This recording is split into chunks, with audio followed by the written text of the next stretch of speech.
You're listening to the Teaching Toolbox with Brittany and Ellie. Join them as they talk all things middle school.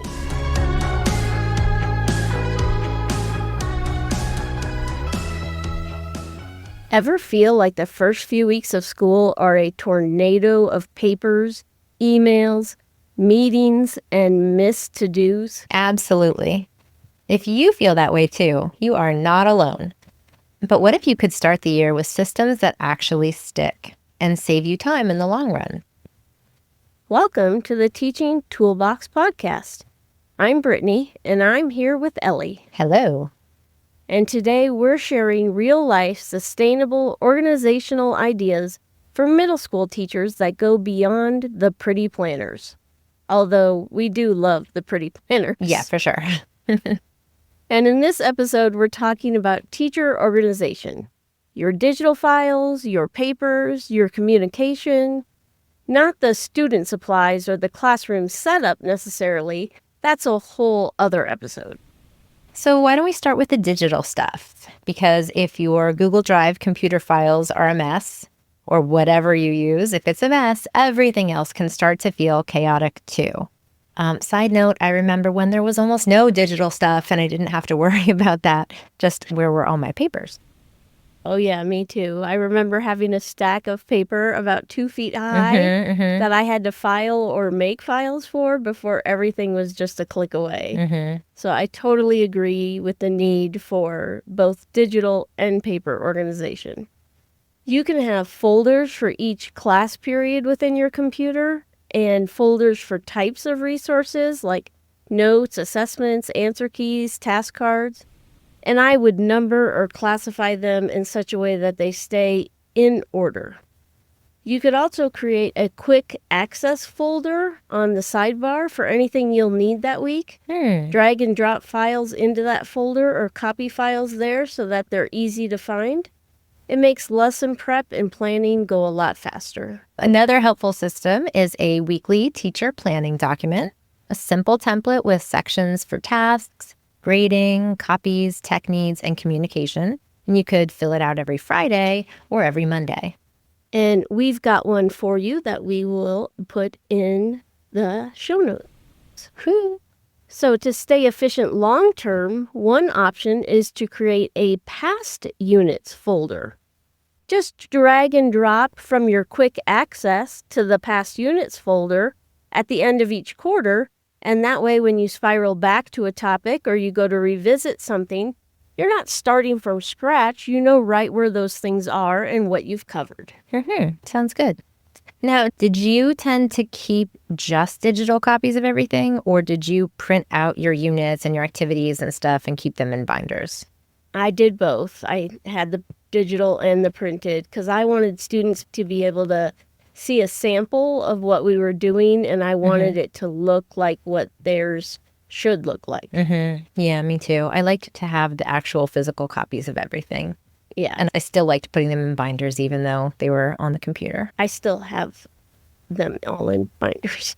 Yeah, I have a lot too. Another really helpful tool is a browser bookmark. You could keep a teacher tools folder in Chrome with your most used links like gradebooks, your LMS, your seating chart, your parent logs. First of all, to make browser bookmarks, highlight the URL, the link at the top of the page, the link you use most often, then click on and drag that link to the bar under the URL. This is your browser bar. If you don't have a bar there, go to View at the top of the page and choose Always Show Bookmark or Browser Bar. Then you can right-click the icon and name it. You can shorten the name or change the name, or you can actually even delete the name altogether, and it just leaves the icon there, if it's recognizable enough, like Facebook or Instagram or your LMS. Once you have icons or names on your browser bar, right-click on one, and it'll say Go to Folder. Name your folder, and then you can keep adding links there. So I have one for work, one for social media, one for design sites, one for history sites, and so on. I really, really wanted to follow directions as you were doing that, and I really wanted to go into my browser and start doing it, but I thought I was going to get distracted, so I did not. So I might come back and listen to this later and do this again because I don't think my bookmarks are quite as organized as this seems they could be. But this is a fantastic idea. I was not great at the most used links, but now I think I would have set those to automatically open when I open my browser. I don't think I ever did that before, but I would definitely do that now. So I wouldn't even have to go to the bookmarks, like just the most used sites or pages would be there right away when the browser opens. And you can do that by going to the three dots on the far right in Chrome and then choosing Settings, go to On Startup, and then choose Open a Page or Specific Set of Pages. And then there you can choose which pages you want to open every time you start your computer.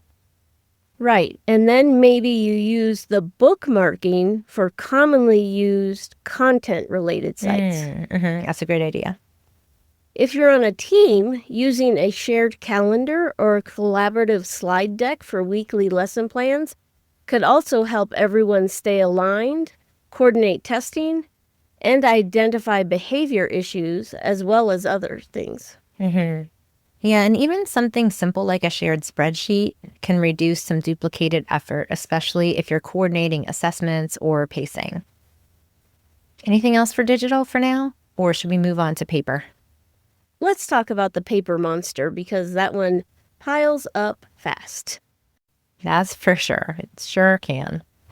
One option for your paper monster is a 4-tray desktop organizer labeled to grade, to copy, return to students, and file. It makes sorting quick and reduces that "where did I put this" moment. Oh, yeah. Lots of those moments. And you might want one of these for every single class. So all the different class periods that you have, a separate one so you can keep the class periods separated and organized. I used to have them in different locations in my room. So I would put some of them on the counter near my desk, others on the side counter along the windows, so I could actually fit a few over there. Or you might prefer color-coded folders, colored trays, which I did have too, or even binders, one for each class with dividers for assignments, assessments, student records. Did you like folders or binders, or were you more of a tray kind of person? I kind of like the color-coordinated trays for paper turn-in, but I did have a master basket on my desk where students put late papers, notes from them or parents, any forms or anything important that I had to get to right away. Yeah. And I always went through that tray several times a day. But I also had crates, and those had color-coordinated hanging folders in them. Oh, yeah. And that's where I would put their return work. Okay. And so I didn't have to pass that out in class. I could do it whenever I wanted to. And then they could just go up and see their return work on their own leisure. I had those stair organizers for folders, and I would have different stair organizers for different classes to be able to put the important papers in there. The same type of thing, like either what we were using in class that day or what was being collected or what needed to be returned. So a lot of different varieties of organizational options. But there's also like non-student paper, like potentially passes or memos you might have printed or paper parent forms you need to send home, maybe nice notes, something like that. And you might want to manage those documents. And those you could keep on a clipboard near your desk or maybe a letter sorter with passes in one, good notes in another slot, index cards in a third slot, and so on.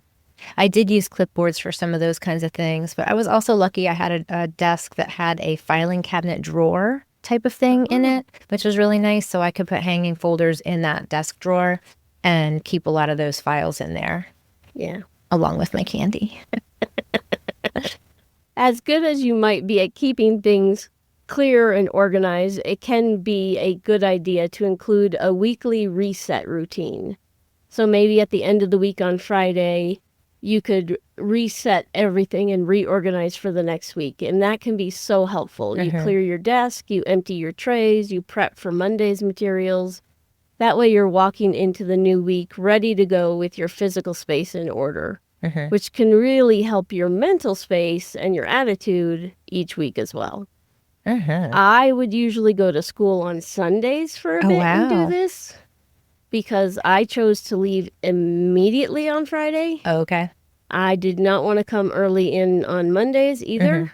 And that was just a choice I made. It's not one I recommend, but you have to do what's best for you. Right, right. Yeah, I don't know if we could even get into our building on Sundays. I'm not sure. Obviously, I didn't do it. But I absolutely always felt so much better when I walked into a prepped classroom. Even if it was 10 or 15 minutes at the end of the day or during the last planning period of the day or whatever it could be, to get some of that stuff organized and ready to go, because you walk in and go, okay, everything is exactly where it needed to be. I have my stuff written on the board, whatever it happened to be. And then I could just thank my past self for helping out my present or future self. So what about the daily papers we use with students, like the warm-ups, the copies we've made for the day or for the week if we're really prepared? How or where can we organize those besides what we've already talked about a little bit?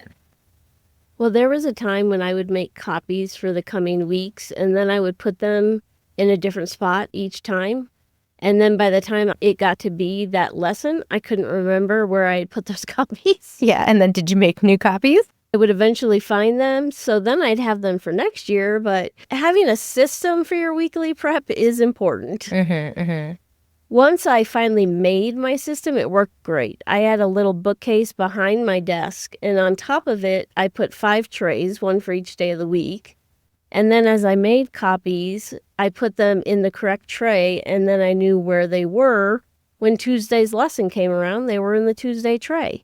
And if things were running fast or slow, I could just move them over a day or two or whatever. Yeah, that makes sense.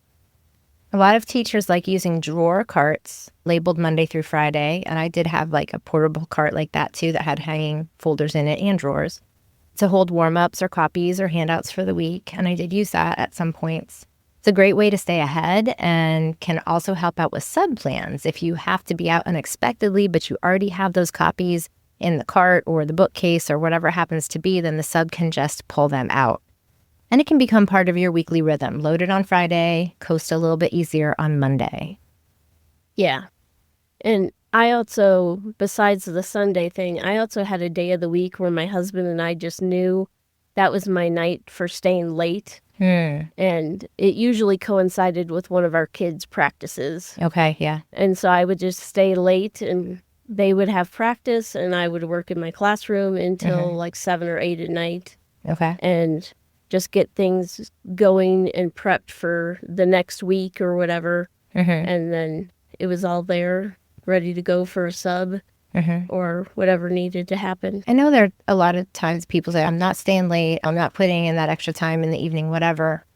But sometimes that's just such a nice time because it's quiet, because there's nobody else there, because you're in your own space. And maybe instead of thinking about, I'm not putting in that extra time or I don't want to stay that late, kind of reframe that as I get to be alone in my room for a while and figure out exactly what I want to do and how I want things to be. And sometimes I feel like that's a peaceful time. Yeah. I don't have to be around the crazy of home and the distractions of home.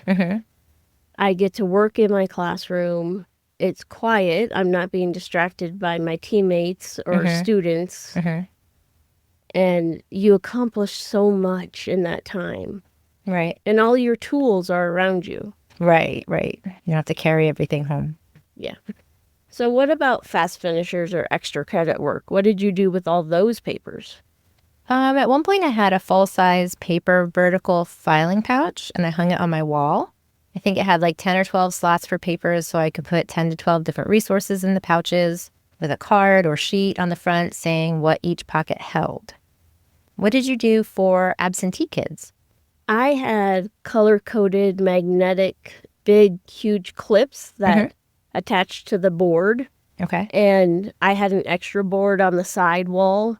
And so I would put their names on their papers right when I was passing out papers right away. Oh, okay, right away. Great. And I would clip it to the correct hour or the correct classes clip and just put it up there right away. I wouldn't set it down on my desk or, put it on a chair or put it on their desk. I would just pass out papers, write their names on the papers, and then walk over to the board and put them on the clips right away. That's very, very smart, very efficient. I did not do that. I would do it now. That's great. A great idea. All right, so let's switch gears and talk about the organization of communication. Communication is one of those things that can get out of hand fast if you don't have a system. Like maybe you think you just sent out a parent update a week ago, but the days have slipped by and it's actually been a month. Or you meant to call that parent on Monday, but suddenly it's Friday afternoon and you haven't had a chance. One option would be to send a class update like every 2 weeks. Just a short summary of what students are working on and what's coming up. Put it on your calendar for every other Tuesday or every other Friday, and then just check it off after you do it. To keep up with non-urgent calls or emails, schedule one planning period each week or one day after school to get those done so the time doesn't slip away. And then keep track of those individual parent contacts. It's really helpful to maintain a running log. Yeah, for sure. You could use a simple Google Sheet with columns for date, student, and summary of the message. And if your communication is going to be via email, you could save a little time by pre-writing a few email templates.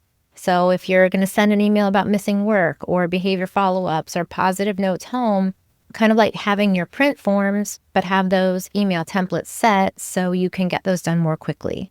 I've just started using email templates and they're so helpful.